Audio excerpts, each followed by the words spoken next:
চলো একসাথে আমার ফার্স্ট ভোট দেওয়ার জন্য রেডি হওয়া যাক। ভোট দিতে তুই যাবি, আমরা কি শিখতে রেডি হবো না? মানে তুই আমার একটা কথা বল, তোর যদি হাগা পাই তুই কি টয়লেটে বাড়ির সবাইকে নিয়ে ঢুকিস না? তো তাহলে তুই ভোট দিতে যাবি, তুই রেডি হ না, আমাদেরকে কেন বলছিস? আজ আমি ডিসাইড করেছি আমার লুকটা আজকে একদম নর্মাল রাখবো।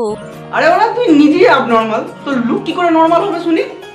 আর জানো, যখন থেকে জানতে পেরেছিলাম না এবার থেকে আমি ভোট দিতে পারবো, আর তখন থেকে টেনশনে পড়ে গেছিলাম যে কি লুক ক্রিয়েট করব, কি ড্রেস পরবো। তুই গান্ডু বিন্দু মাসে সেজে ভোট দিতে যা। আমি জীবনে অনেক হারামি দেখেছি, কিন্তু আপনার মতো এক পিসও দেখিনি। আজকে আমি যাব ভোট দিতে, তাই জন্য ভাবছিলাম যে কি পরে যাওয়া যায়। তুই হাতে জাঙ্গিয়া পরে ভোট দিতে যা। আর আমি চুজ করলাম এই ব্ল্যাক কালারের সিকোয়েন্সের ওয়ান পিসটা, যেটা পরে আমাকে ভীষণ সুন্দর আর হট লাগছিল।